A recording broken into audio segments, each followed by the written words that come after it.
In last lecture, we already taught bills of exchange.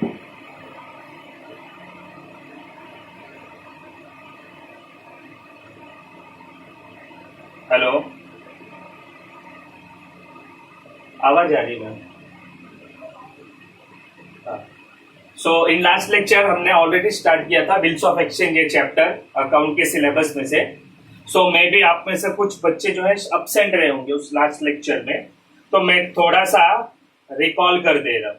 ठीक है, जो भी टॉपिक हमने क्लियर किया था, मतलब जो भी टॉपिक हमने लास्ट लेक्चर में स्टार्ट किया था, स्टार्ट करके जो सीखा था उसमें से कुछ टॉपिक क्या करेंगे हम लोग, थोड़ा सा रिकॉल करेंगे उसको. ठीक है, ताकि आपको एक बार फिर से फ्लैशबैक में जाके आपको सारी कहानी वापस से आ जाए समझ में. ठीक है, सो सबसे पहले बिल्स ऑफ एक्सचेंज का मतलब क्या होता है हमने सीखा था लास्ट लेक्चर में कि बिल्स ऑफ एक्सचेंज का मतलब ये होता है कि क्रेडिट ट्रांजैक्शन करना.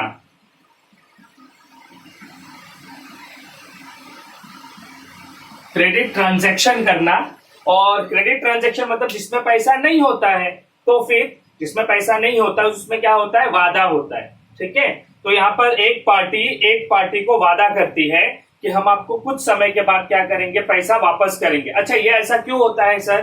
क्योंकि यहाँ पर क्या हुआ है बेटा, क्रेडिट ट्रांजैक्शन हुआ है. क्रेडिट ट्रांजैक्शन का मतलब आपने किसी एक बंदे से परचेस किया कोई सामान, और जब आपको पैसा देना पड़ा तो आप उस पैसे की जगह पर आपने क्या किया, you just give him a promise. ठीक है, कि वो पैसा आप क्या करेंगे, 1 महीने बाद, 2 महीने बाद आप वापस करेंगे. डिपेंड ऑन योर चॉइस कि आप कितने दिन में पैसा दे सकते हैं करके. ठीक है, तो उस समय एक एग्रीमेंट बनाया जाता है आप दोनों के बीच में.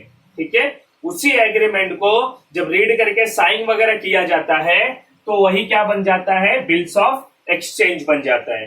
ठीक है, अब समझा आपको बिल्स ऑफ एक्सचेंज मतलब क्या होता है. बिल्स ऑफ एक्सचेंज कब आता है, जब क्या होता है, क्रेडिट ट्रांजैक्शन होता है, तब क्या आता है यहाँ पर, बिल्स ऑफ एक्सचेंज आता है. क्लियर हुआ आप लोगों को? ठीक है, तो यही है आपका बिल्स ऑफ एक्सचेंज. तो हमने लास्ट टाइम सीखा क्या था, अभी देखो जस्ट पहले मैंने आपको बताया कि हमने क्या किया, सपोज किसी एक बंदे से गुड्स खरीदा या फिर हमने किसी को बेचा, जो भी वॉटेवर. ठीक है, तो देखो अगर आपने सपोज खरीदा है या बेचा है तो उसकी एक जर्नल एंट्री आपको पास करनी पड़ेगी. ठीक है, मैंने सेल स्लैश परचेस किया है, मतलब वेदर यू सेल और परचेस, तो दोनों में से किसी एक की एंट्री आपको क्या करनी होगी, पास करनी होगी. बिल्स ऑफ एक्सचेंज नॉर्मली ना बेटा जर्नल एंट्री पे डिपेंड होता है. ठीक है, जर्नल एंट्री आपको आनी चाहिए. ओके, क्लियर हुआ? ठीक है, तो बिल्स ऑफ एक्सचेंज में जो जो चीजें होती है वो मैं क्लियर कर रहा हूं आप लोगों को. लास्ट लेक्चर में मैंने जो बताया था थोड़ा सा रिकॉल करवा रहा हूं उसको, थोड़ा सा फ्लैशबैक में हम जा रहे हैं कि क्रेडिट ट्रांजैक्शन का मतलब होना कि या तो आप खरीदोगे या तो आप बेचोगे, either you sell either you purchase, दोनों में से कोई भी एक चीज होगा. क्लियर हो गया ये? तो सेल या परचेस करके जब आप खरीदते या बेचते हो तब आप सामने वाली पार्टी को क्या करते हो, सपोज आपने अगर सेल किया है, ठीक है, तो सामने वाला बंदा आपको क्या देगा, प्रॉमिस देगा. ही प्रॉमिस यू कि वो आपको कुछ समय के बाद पैसा देगा. प्रॉमिस किया तो आपने उसका प्रॉमिस सुना, क्योंकि we know that in every business transaction there is a credit transaction. ठीक है, हर एक ट्रांजैक्शन में कैश भी होता है, क्रेडिट भी होता है. तो जो क्रेडिट होता है देखो उसके अंदर हम क्या करते हैं, प्रॉमिस लेते हैं 2 दिन में 4 दिन में. जैसे आप अपने फ्रेंड से जब उधार लेते हैं, भाई 100 रुपया दे देना जरा, आज मन है कुछ खाने का या कोई काम पड़ गया, तो आपका फ्रेंड्स आपको पैसा देता है, तो आप वहां पर क्या बोलते हैं, मैं नहीं दूंगा करके, पैसा मांगेगा तो मारूंगा, ऐसा बोलते हैं क्या आप? ऐसा नहीं होता. आप क्या बोलते हैं, कल या परसों में मैं आपको दे देता. तो हो गया ना वो उधार वाला transaction. That's it. Like he है कि मान लीजिए अगर आपने बेचा है तो सामने वाला बंदा आपको पैसा नहीं देगा, आपको क्या देगा, वो आपको प्रॉमिस देगा. वो कैसा प्रॉमिस देगा, वो कि आपको वो पैसा कुछ समय के बाद क्या करेगा, लौटा देगा करके. हो गया? और मान लो अगर आपने परचेस किया है तो आप प्रॉमिस देंगे कि भैया अभी पैसा नहीं दे सकता हूं मैं आपको पैसा 1 महीना 2 महीना 3 महीना, डिपेंड करता आप कब तक रिटर्न कर सकते हो उस पर. ठीक है, तो ये हो गया, तो सेल और परचेस. और जैसे प्रॉमिस होता है तो प्रॉमिस होने के बाद है ना एक एग्रीमेंट तैयार किया जाता है. ठीक है, अच्छा मान लो ना अगर आपने सेल किया है, आपने बेचा है, आपने you just sold the goods, ठीक है, तो अनदर पार्टी, तो वहां पर बिल कौन बनाएगा, आप बनाएंगे. और जब आपने परचेस किया है तब बिल कौन बनाएगा, सामने वाला बनाएगा. ठीक है, तो एक ऐसा बिल बनेगा. ठीक है, आफ्टर सम टाइम मैं आप लोगों को बिल का फॉर्मेट भी बता दूंगा कि बिल का फॉर्मेट कैसा होता है, ठीक है। तो एक ऐसा बिल बनाया जाएगा, तो जो बिल बनाया जाएगा उसी को कहा जाएगा यहाँ पे बिल ड्रॉ करके, ठीक है। ओके, उसके बाद नेक्स्ट टॉपिक क्या आ गया आपका, discount of bill. Discount of bill का मतलब क्या होता है, सेल ऑफ बिल। अभी किसको सेल करना है बिल, किसको बिल सेल करने का, टू बैंक, ठीक है। अभी सर इसका मतलब क्या होता है, डिस्काउंट ऑफ बिल का मतलब ये कि मान लीजिए आपने अगर गुड्स बेचा है, ठीक है, तो आपको पैसा मिला नहीं मिला, तो क्या मिला आपको, प्रॉमिस मिला, ठीक है। कितने समय का, हम मान लेते हैं कि 2 महीने का प्रॉमिस मिला आपको कि सामने वाला बंदा आपको 2 महीने के बाद पैसा देगा। अब मान लीजिए आपको 1 महीने के बाद ही पैसे की अर्जेंसी हो गई, हम एक अमाउंट ले लेते हैं, सपोज 20,000 का हम अमाउंट लेते हैं, ठीक है। कितने का, 20,000 का, ओके। तो आपने क्या किया, you just sold the goods, ठीक है। आपने गुड्स बेचा किसी एक बंदे को, कितने का, 20,000 का। सामने वाले बंदे ने आपको पैसा नहीं दिया, पैसे की जगह उसने आपको क्या दिया, प्रॉमिस दिया, ठीक है। और प्रॉमिस के साथ आपको एक बिल दिया, ठीक है। बिल पे साइन करके दिया कि वो 20,000 20,000 वो आपको कब देगा, 2 मंथ्स के बाद देगा, ठीक है। ऐसा क्या किया उसने, आपको प्रॉमिस किया, ठीक है। अब ये बिल आपके पास है। अब मान लीजिए 2 महीने के पहले ही, जैसे ही 1 महीना खत्म हुआ, आपको पैसे की जरूरत हो गई, बिल तो आपके पास है, अब क्या करूं क्या करूं क्या करूं, तो आपको ध्यान आता, अरे बिल तो मेरे ही पास है, तो ये बिल को क्यों ना लेके जाके मैं बैंक में बेच दूं करके। तो आप बिल लेके जाएंगे और किधर बेच देंगे, बैंक में बेच देंगे, ठीक है ना। बिल आपके पास है, क्योंकि ओरिजिनली बिल किसके पास रहता पता है, ओरिजिनली बिल उसके पास होता है जिसने गुड्स क्या किया है, बेचा है करके। बिल हमेशा उसी के पास होता है, ठीक है। तो यहां पर आप बिल लेके जाके बैंक को बेचेंगे। तो सर डिस्काउंट का मतलब क्या होता है, जैसे मान लीजिए 20,000 का बिल है, तो बैंक आपको पूरा 20,000 नहीं देगा, ठीक है। जब आप बिल लेके जाएंगे और बैंक को देंगे कि भाई ये बिल ले लो ना, मुझे पैसे की जरूरत है, हाँ 2 महीने का बिल है, 1 महीना जा चुका है, ऑलरेडी गॉन, ठीक है। अब 1 महीना आना है, तो 1 महीने के बाद आपको ये पैसा जो है, ये बिल का पैसा जो है सामने वाला बंदा आपको देगा, ऐसा आप बोलेंगे, ठीक है। तो बैंक बोलेगा ओके ठीक है, तो 20,000 का जब बिल बैंक आपसे ले लेगा, तो आपको पूरा 20,000 नहीं देगा, he doesn't give you 20,000 full amount. क्यों, क्योंकि अगर वो आपको 20,000 देगा, तो सामने से भी 20,000 ही लेना है उसे, तो 2020 क्या हो गया, क्लैश, कुछ नहीं बचा बैंक को, तो ये it is a loss to the bank. तो बैंक क्या करता है, वो अपना इंटरेस्ट लेता है। इंटरेस्ट का मतलब आपको पूरा पैसा नहीं देगा वो, बिकॉज ऑफ बैंक को वेट करना पड़ेगा ना 1 मंथ। तो क्या करेगा, आपको 20,000 नहीं देगा वो, आपको 20,000 में से कुछ कम करके देगा वो। That is called a discount of bill. मतलब सपोज वो आपको देगा 19,500 देगा वो, ओके। और बैंक सामने से कितना लेगा, 20,000 लेगा, तो 500 का क्या हो गया, उसको प्रॉफिट हो गया, अंडरस्टूड। तो this is called a discount of bill. After that dishonour of bill.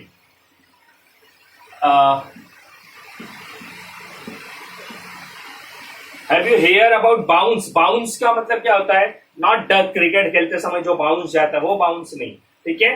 Bounce का मतलब क्या होता है, बाउंस का मतलब होता है कि जैसे कि हम किसी को जब चेक देते हैं और अगर हमारे अकाउंट में पैसा नहीं हुआ, या किसी ने आपको चेक दिया और उसके अकाउंट में पैसा नहीं हुआ, तो चेक क्लियर होगा क्या, नहीं होगा, ठीक है। तो चेक क्या हो जाएगा, बाउंस हो जाएगा, ठीक है। तो वहां पर वो चेक है इसीलिए वो बाउंस होता है, यहां पर क्या है, बिल है, इसलिए वो क्या होगा, डिसऑनर होगा। कौन, मतलब ये कि 2 महीने के बाद आपने जिसको गुड्स बेचा था, और जब आप उससे 2 महीने के बाद पैसा लेने जाएंगे और सामने वाला बंदा अगर आपको पैसा नहीं दिया, उसके पास पैसा नहीं है, तो आपका बिल क्या हो जाएगा, डिसऑनर हो जाएगा। आपको समझा, did you understand what is the meaning of dishonour. Dishonour का मतलब क्या होता है, बिल बाउंस होना, ठीक है। After that bill sent to bank for collection. इसका मतलब क्या होता है, इसका मतलब ये होता है, you are not able to collect the amount of bill, you are not in the country, या you are outside of the country of state anywhere, ठीक है। मतलब आप इस सिचुएशन में नहीं है कि आप जाकर के बिल का पैसा कलेक्ट कर सको। एक मिनट, बिल किसके पास है, आपके पास है। कितने अमाउंट का बिल है, 20,000 का बिल है। कब आपको मिलेगा बिल का पैसा, 2 महीने के बाद मिलेगा। मान लीजिए 2 महीने के बाद अगर आप यहां पर नहीं है, कहीं और है या कहीं और जाने वाले हैं, तो आपको तो ये होगा दिमाग में कि यार 2 महीने बाद तो मुझे 20,000 मिलने वाला है, लेकिन I am not in the state, या I am not in the country, या I am not able to collect the amount. तो टेंशन है ना 20,000 का। तो वो टेंशन को खत्म करने के लिए एक बाबा आते हैं, ठीक है, और उन बाबा का नाम है बैंक फॉर कलेक्शन, ठीक है। वो बाबा आते हैं, बेटा डोंट टेंशन, ठीक है, आई एम हियर, समझ में आया। तो वो क्या करते हैं, वो बिल आपसे लेते हैं, मतलब आप देते हैं, ऐसा आके आपसे जबरदस्ती नहीं लेते हैं, आप देते हैं। That is why it is a bill sent. आपने बिल दिया किसको, बैंक को। व्हाई, फॉर कलेक्शन, कि प्लीज मेरा बिल का पैसा लेके जाके आप क्या करना, कलेक्ट करना, because I am not able to collect the amount of bill, understood. And after that whenever bank go to the जो सामने वाला पार्टी है, ठीक है, और कलेक्ट करता है पैसा, it is called honoured of bill, ठीक है, it is called honoured of bill, understood. ये टॉपिक हमने किया था, ठीक है। So I will show you, ठीक है। तो थोड़ा सा मैं आपको सामने से जाके क्लियर करता हूं, ओके। तो मैंने आपको कहा कि हमने बिल्स ऑफ एक्सचेंज ये टॉपिक स्टार्ट किया हमने, ठीक है, जिसमें से सबसे पहला क्या है यहाँ पर, सेल और परचेस। सेल और परचेस यानी क्या, आप सपोज बिल्स ऑफ एक्सचेंज में क्या होता है, जर्नल एंट्री में, कि आप लोग क्या करते हैं, यहाँ पर एक बिल बनाते हैं। क्यों बिल बनाते हैं आप लोग, क्योंकि यहाँ पर आप लोगों को ट्रांजैक्शन करना है, यहाँ पर आपको गुड्स परचेस करना है और सोल्ड करना है करके, ठीक है। तो यहाँ पर होता क्या है, यहाँ पर ये होता है कि सपोज आप किसी को गुड्स बेचते हैं, ठीक है, तो जब आप बेचेंगे तो सामने वाला बंदा आपको पैसे की जगह पर क्या करेगा, वो प्रॉमिस देगा। वो प्रॉमिस देने पर आप क्या करते हैं, सामने वाले बंदे के ऊपर एक बिल ड्रॉ करते हैं, ठीक है। आप 2 महीने के बाद पैसा देंगे ना, तो पहले आपने क्या किया, गुड्स सोल्ड किया, सामने वाले बंदे ने पैसा नहीं दिया, उसने आपसे समय मांगा, तो आपने उसके ऊपर बिल बनाया, ठीक है। अब मान लीजिए क्या होता है, बिल बनाया तो आपको पैसे की जरूरत पड़ गई, you can't wait for 2 month, और जितना भी समय रहेगा बिल का, तो आप क्या करेंगे, बिल बैंक को सोल्ड कर देंगे, ठीक है। उसके बाद क्या रहेगा, डिसऑनर। डिसऑनर मैंने आपको बताया, डिसऑनर का मतलब क्या होता है, डिसऑनर का मतलब होता है कि बिल क्या होना, बाउंस होना, ठीक है। डिसऑनर का मतलब क्या होता है, आपका बिल क्या हो जाता है, बाउंस हो जाता है, ठीक है। आफ्टर दैट क्या है, bill send to bank for collection, मतलब ये you are not able to collect the amount of money because of any reason, ठीक है। आप नहीं हो, आप कहीं बाहर गए हो, कोई भी रीजन है, XYZ, उसमें आपको क्या करना है, टेंशन है कि बिल का पैसा कैसे कलेक्ट होगा, क्योंकि बिल कभी कितने का है, 20,000 का है, और मिलेगा कभी 2 महीने के बाद, लेकिन आप हो नहीं कि बिल का पैसा कलेक्ट कर सको, तो आप क्या करेंगे, आप बिल किसको देंगे, अपने सर का tension. It is a recovery agent, bank for collection, he recover the money for you, ठीक है। For this they charge some money, हाँ, कुछ तो वो चार्ज करते हैं। And bill send to bank for collection and honoured, मतलब उन्होंने आपका पैसा क्या कर लिया, कलेक्ट कर लिया। क्लियर हुआ, ये टॉपिक हमने लास्ट टाइम देखा था, गुड्स सोल्ड होना, फिर बिल बनना, डिस्काउंट ऑफ बिल। ये जो टॉपिक मैंने लिखा है ना बेटा, ये सारे टॉपिक जो है, ये जितने भी टॉपिक है, ये सारे टॉपिक की जर्नल एंट्रीज आपको पास करनी होगी। क्लियर हुआ, ठीक है। अभी हम थोड़ा सा आगे बढ़ते हैं,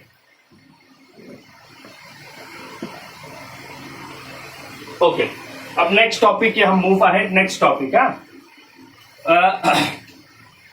7, very very very important topic which is called a renewal of bill, renewal of bill, renew।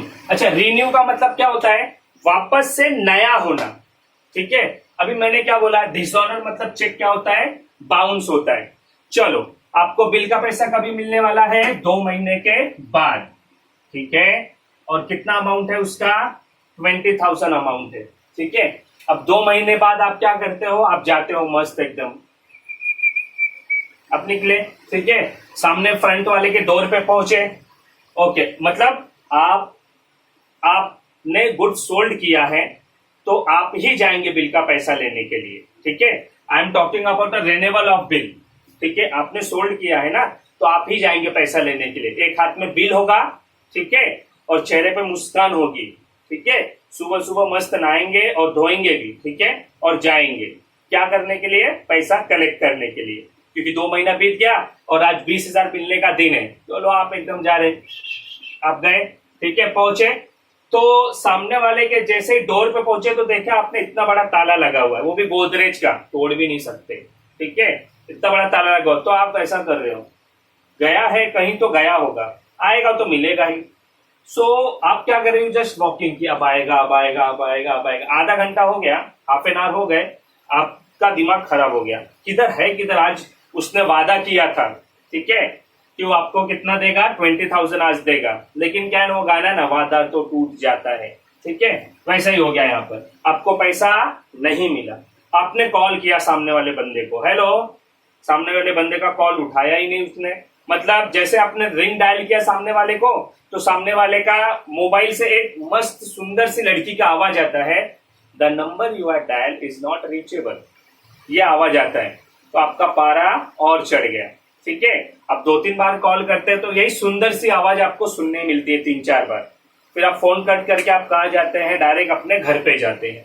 अब घर पे जाते हैं, टेंशन में एकदम खुन्नस में बैठे हैं आप, ठीक है, कुछ समय बीतता है, 2-4 दिन 5 दिन बीतता है, कुछ समय जाता है, ठीक है, आफ्टर 5 days और after 1 week, it is an story, हाँ, not a reality, it is an story. Reality में भी ऐसा होता होगा, but we can't relate with us, ठीक है, तो हम सिर्फ सोच सकते हैं कि सपोज, हाँ, तो 1 हफ्ते बाद आपको क्या आता है, आपको कॉल आता है, ओ वही नंबर से कॉल आ गया, आप हैप्पी, हैप्पी मतलब एक गुस्सा भी है और एक मन में थोड़ा सा आस आ गया ना, एक ऐसा किरण दिख गया, ओ आज तो मिल जाएगा। आपने सीधा कॉल उठाया और कॉल उठा के आप क्या करेंगे, आपकी आवाज तो नहीं आएगी, बट आई नो दैट कि आप बोलेंगे सर कॉल उठा के पहले मैं गाली ही दूंगा, ठीक है, तो आप पहले कॉल उठाएंगे, बोलेंगे कहाँ है रे तेरी, जो भी है, ठीक है, फिर वो बोलेगा अरे मैं जो है चला गया था गांव, कुछ अर्जेंसी पड़ गई थी अचानक में और मेरे को निकलना पड़ा, तो तुम बोलेंगे ठीक है, गांव गया, मजा किया, मेरा पैसे का क्या हुआ। अच्छा, अभी यहाँ पर मेरे को एक बात बताइए, ये 2 महीने का जो समय आपको दिया था, ठीक है, 2 months का जो आपको टाइम दिया गया था, वो टाइम बचा है कि चला गया। आई नो दैट क्या बोलेंगे, चला गया सर, क्योंकि 2 महीने के बाद तो मैं गया था पैसा लेने, सामने वाला बंदा था ही नहीं, तो पैसा मिला ही नहीं, तो बिल क्या हो गया बच्चा, बिल क्या हो गया, कैंसर। अब इसका आचार थोड़ी ना डालेंगे, अब इसको हम क्या करेंगे, इसको हमेशा फोल्ड करेंगे और, ठीक है, अब क्या करेंगे, ये बिल को आप क्या करेंगे, ऐसा फोल्ड करेंगे और फोल्ड करके कहीं रख देंगे, ठीक है, वो आएगा तो उसको हम देंगे करके। तो मतलब कुछ समय, 2 महीना बीत गया और कुछ समय के बाद सामने वाला बंदा आपको कॉल करता है, जिसको आपने गुड्स बेचा था या जिससे आपको 20,000 आना है, क्योंकि आपने बेचा था तो बिल आपके पास है ना, तो सामने वाला बंदा कॉल करके बोलता है यार मैं गांव चला गया था कोई अर्जेंसी की वजह से और अब मैं लौटा हूं, तो आप बोलेंगे वेरी गुड, तो मैं थाली वाली लेके आता हूँ, पूजा वूजा कर लेता हूँ आपका, फिर पैसा निकालोगे आप। तो सामने वाला बंदा आपको बोलता है कि यार पैसा तो है, तो तुम बोलेंगे इतना टेंशन में क्यों बात कर रहे हो भाई, तो बोला पैसा तो है लेकिन थोड़ा पैसा खर्चा हो गया। खर्चा मतलब आपको 20,000 रुपए वो देना था, लेकिन 20,000 में से वो बोलेगा 10,000 खर्चा हो गया, अब बचा कितना, 10,000, 10,000 रिमेन, ठीक है, तो आप बोलेंगे तो फिर अभी क्या करना है, तो वो आपको क्या बोलेगा कि इस 20,000 में से 10,000 आप अभी ले लो, ठीक है, 20,000 में से 10,000 आप अभी ले लो और जो बाकी 10,000 है ना, प्लीज मेरे को 1 महीने का और टाइम पीरियड दे दो ना। आप एकदम दिमाग खराब आपका, आप बोलेंगे पहले तो तुमने 2 महीना लिया मेरा, उसके बाद फिर मैं 4-5 दिन वेट किया, 1 week वेट किया, अब वापस से तुम्हें 1 month चाहिए, तो अब तुम्हें जो टाइम चाहिए ना, मैं टाइम नहीं दे सकता हूं, मैं आपको टाइम दूंगा तो उसके बदले में आपसे आपको क्या करूंगा, इंटरेस्ट चार्ज करूंगा। क्या करेंगे आप, इंटरेस्ट चार्ज करेंगे। तो बोलेगा सामने वाला बंदा बोलेगा ठीक है मेरी गलती है, so I can ready for it, ठीक है, तो आप बोलेंगे ओके। तो यहाँ पे हुआ क्या बेटा, देखो सबसे पहला रिन्यूअल में हुआ क्या, बिल कैंसल हुआ, ओल्ड बिल कैंसल, ठीक है, ओल्ड बिल कैंसल हुआ। अच्छा, उसके बाद उसने आपको पूरा पैसा दिया क्या, आप बोले रहेंगे नहीं सर पूरा नहीं दिया, हाफ ही दिया उसने खाली। देखो it is not necessary in every question they give you the half amount of the bill, ऐसे जरूरी नहीं है, I am just giving you example. हाँ, तो ओल्ड बिल कैंसिल हुआ, देन उसने आपको पूरा पैसा नहीं दिया, थोड़ा सा पैसा दिया, थोड़ा पैसा दिया मतलब उसको क्या कहेंगे, पार्ट पेमेंट, क्या कहेंगे उसको, पार्ट पेमेंट कहेंगे, ठीक है। उसके बाद आपने उसके ऊपर इंटरेस्ट चार्ज किया, ठीक है, तो उसको क्या कहेंगे हम, इंटरेस्ट चार्ज, इंटरेस्ट चार्ज। और एट द लास्ट में उसने आपसे टाइम मांगा 1 महीने का, तो आप वापस से न्यू बिल ड्रॉ करेंगे 1 मंथ के लिए, ठीक है। This is called new bill draw. तो बच्चों, रिन्यूअल का नाम आते ही आपको कितनी एंट्री पास करनी है, ABCD, old bill cancel, part payment, interest charge और न्यू बिल। इसका शॉर्ट फॉर्म हम बोलते हैं OPIN। मतलब रिन्यूअल बोला तो एक होता है ओपन, एक होता है ओपन, ठीक है। ओपन, ओपन, ओपन, ठीक है। O मतलब ओल्ड बिल कैंसल, P मतलब पार्ट पेमेंट, I मतलब इंटरेस्ट, N मतलब न्यू बिल, ठीक है। सो ओपन रिन्यूअल बोलते ही कितनी एंट्री आएगी, 4 एंट्री आएगी बच्चा, ठीक है। रिन्यूअल बोलते ही कितनी एंट्री आएगी, 4। एक ओल्ड बिल कैंसल होगा, एक पार्ट पेमेंट होगा, एक इंटरेस्ट होगा और एक न्यू बिल होगा। ये आपका हो गया रिन्यूअल। और I am giving a star mark इसलिए ना, क्योंकि ज्यादातर 99.99% रिन्यूअल ये क्वेश्चन में होता ही है। समझ में आई मेरी बात? इसलिए मैंने क्या किया, इसको स्टार मार्क किया है कि जब आप बोर्ड में बिल्स ऑफ एक्सचेंज का सम सॉल्व करेंगे तो वहां पर उस क्वेश्चन में रिन्यूअल 99.99% होगा, ठीक है। 0.01% का चांसेस नहीं होगा, लेकिन ज्यादातर रिन्यूअल होता ही है, ठीक है। और रिन्यूअल बोलते ही आपके दिमाग की बत्ती क्या हो जानी चाहिए, जल जानी चाहिए। और उस दिमाग की बत्ती जब जलेगी तो कितनी रोशनी पड़ेगी, 4 रिन्यूअल के नाम पर। Old bill cancel, part payment होगा, इंटरेस्ट चार्ज होगा और नया बिल होगा। समझ में आई बात? रिन्यूअल का मतलब क्या होता है, रीन्यू, वापस से नया, ठीक है। ओके, नेक्स्ट जो टॉपिक हम लेंगे वो है 8 पॉइंट। 8 पॉइंट का मतलब ये होता है कि मान लीजिए